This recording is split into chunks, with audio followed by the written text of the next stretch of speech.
Hey guys, hope everyone is doing well today. I'm going to go over a few of our key things for musculoskeletal conditioning and flexibility training.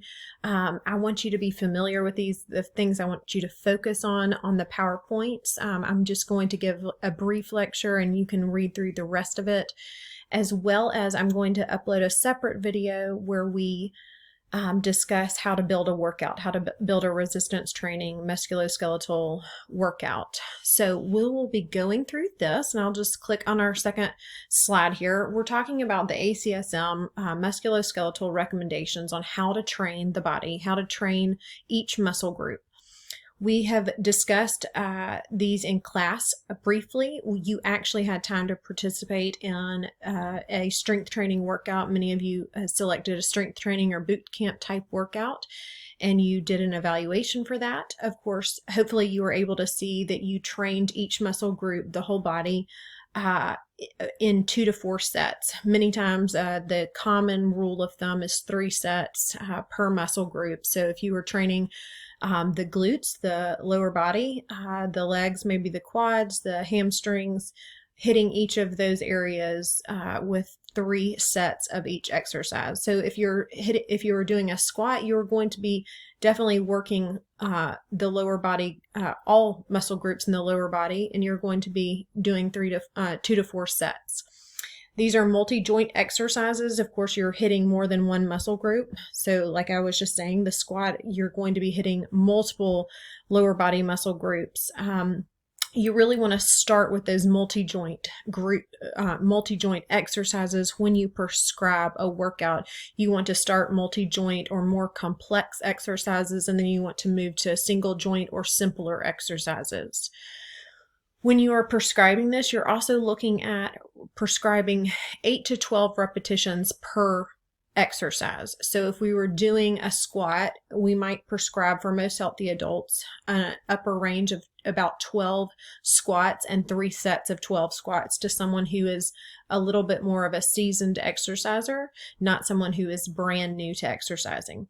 You really want to be conservative when you're prescribing exercise for an older adult or someone who has never done strength training before, who has never engaged in any type of strength training. You want to be much more conservative. Really, you want to start out with maybe 1 set and work up from to 10 to 15 exercises. And sometimes that can be as simple as up and down out of a chair. It mimics a squat, and you're going to be like the sit and stand. That's what it's called. The sit and stand. I did that for my grandfather when we were working on strengthening his lower body, a sit and stand from a chair. And we did about 10 to 15 repetitions. And then you move through, you progress from there, of course. Many times you will see a lot of beginners and older populations make significant improvements in that in the first few weeks of strength training. They're definitely developing that connection between the body and the brain, and training those muscles, increasing in strength. And it's exciting to see, especially training beginners and older populations. Another point that I want to bring here is that you want to make sure that you're really making sure that your population, whoever you are training, that they are taking the needed rest between strength training workouts. It's very important that they do take at least 24 hours to let those muscles recover, because remember, from your anatomy, from your exercise physiology classes, you're looking at how the muscle fibers tear, and the way that they repair themselves, they grow back stronger. And we want to make sure that there's adequate recovery time in between strength training sessions so that the muscle can repair and recover. The NSCA recommends 3 times a week. The ACSM recommends 2 to 3 times per week. So you want to make sure that, again, that you are strengthening the whole body so that you are better prepared for that daily life. I'll mention this briefly. This is one of the things I want you to kind of come away with your intensity, monitoring intensity. This is written with a percentage of 1 repetition max. However, 1 repetition max can be a bit challenging to to gather from someone. If you are not in a facility where you continuously see the person, it also requires a certain technique and a certain procedure to acquire the 1 repetition max. We are not going to do the 1 repetition max in this class, but I do want you to be familiar with it because it's the most amount of weight you can lift in a single exercise. So for example, it's the most amount you can squat, and you usually work off of a percentage of that. Now, the way we really do that in kind of the field, if you're not going to be in a gym, because again, this is to teach people how to group fitness train in the group fitness world. And so we're really going to be looking at light, medium, and heavy weights and what you should grab for what exercise. So if we were training for that moderate to vigorous intensity for beginners or intermediates, the 60 to 70% of the 1 repetition max is really what we're looking at. I want you to be familiar with these numbers. However, I want you to think about in terms of intensity. Is it challenging the last 2 to 3 reps? Are those repetitions challenging? Because and when we say bringing a person to the point of failure, that doesn't mean that they should just collapse on the ground. It means the exercise, the last 2 or 3 squats in a set of squats, is very challenging. That means that they have overloaded their muscles appropriately, that there's no injury, and that they are able to maintain form throughout the entire set of their workout, their entire set of the squats. So you can see, of course, the 80% of the 1 repetition max for those very vigorous, the vigorous to very vigorous intensity for advanced exercisers to improve strength. And then again, that 2 to 3 days per week, and maintaining that normal breathing habit, normal breathing pattern. You want to make sure that you are breathing, not holding your breath. It's very important to relax in a strength training workout because your body is uncomfortable. So it does take a little practice not to hold your breath.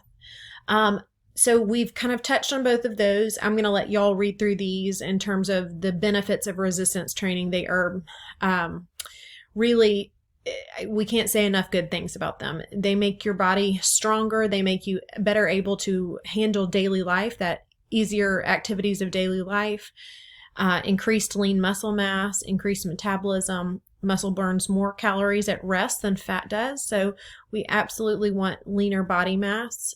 So again, all those benefits. But looking at the recommended guidelines for resistance training. Again, when we talk about how to select a weight, you're looking at, again, using the appropriate weight for the number of reps you're doing to reach the point of failure. That does not mean that you collapse. Again, that does not mean that you collapse on the ground, but it does mean that your muscles are fatigued appropriately. So many times you will see a participant, like if they are brand new to exercise, they will start increasing in strength rather quickly. So you will want to increase them probably in the first 4 to 6 weeks of their training, and they'll be able to go up in weight when they are able to go through a set very easily, or 2 sets or 3 sets very easily, and they are not fatigued at the end. They are not overloaded appropriately. So there's lots of different ways to increase their intensity. Yes, you can add weight, you can increase their weight, you can increase their time under tension. Something that we often talk about is supersetting, which is you're literally hitting one muscle group twice. So maybe you engage in squats, and then you go immediately into alternating front lunges. You're absolutely hitting lower body quads twice in a row. That time under tension. You also want to tell your participants to contract the muscles, really focus on contracting, squeezing at the top of a squat when they are coming to the top of the move, and making sure that they're engaging their abdominals appropriately. You can also make an exercise more complicated. Many times if you add an upper body exercise to a lower body exercise, it makes it much more complicated. You're going to increase in breathing, you're going to increase in calorie expenditure, you are absolutely going to make it harder.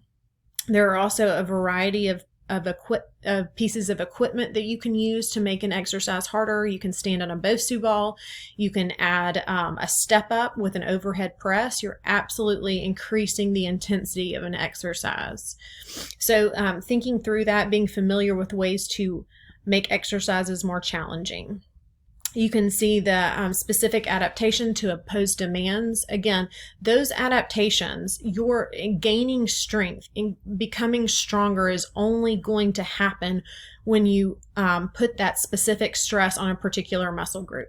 So we've all seen those memes about how friends don't let friends skip leg day, and it's usually some huge guy up top and he has little tiny legs because he did not train his lower body, right? So this is all about making sure that we're training the entire body so that all muscle groups become stronger and not just one particular muscle group, because that can lead to muscular imbalances, which is not good for your body. It's not good for those activities of daily life, and it can lead to problems and issues later.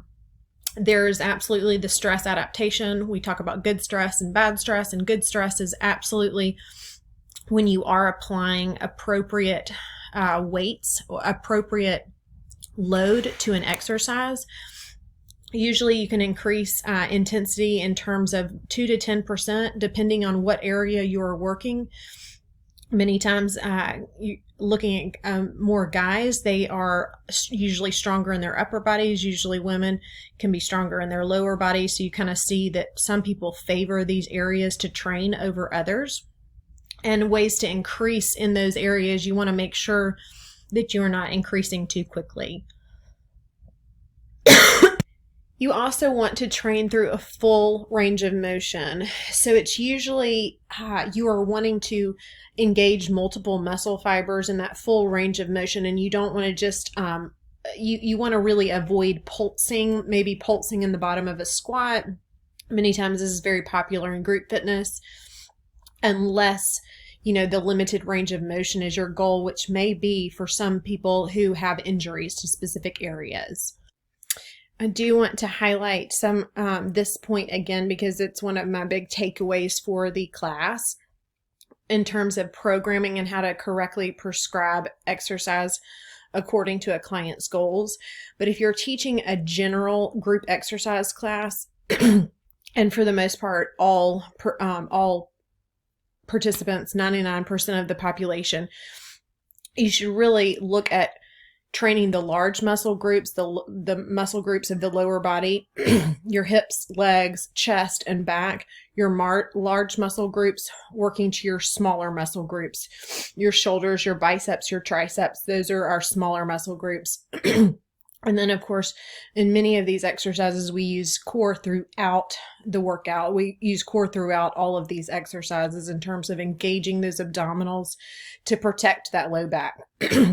You want to make sure that you are warming up at least 5 minutes and cooling down 5 minutes at the end of a workout, slowly lowering the heart rate. We did talk about the bell curve. You're increasing the intensity. You're working, the body of your workout is kind of more of the peak or the crest of of our bell curve. And then you slowly bring the intensity down and back to a cool down where you stretch those muscles that you did work during your workout. You also, in terms of teaching resistance training, I do want to mention this. It's very important to very slowly explain what you're going to be doing. You expect them to do a squat. You want to demonstrate the squat. You want to talk to them step by step. You want to give them cues. You want to watch participants while they're engaging in their activities, and you want to gently encourage and correct them. You want to make sure that you're providing safety, motivation, educational, and alignment reminders. When I say alignment reminders, I want you to be very familiar with that because you're going to be telling them things like sit back like you're sitting in a chair. Make sure your weight is in your heels, chest is lifted, abdominals are engaged. Make sure you do not tip forward on your toes and that your knees stay in alignment with your ankles and not over your toes. So you're making sure that you're giving them these cues throughout the entire time. I do want to make sure that you have an arsenal of exercises in your back pocket so that you are prepared to give any type of reminders throughout your workout or modify as needed. That is all for our day today, and please email me with any questions.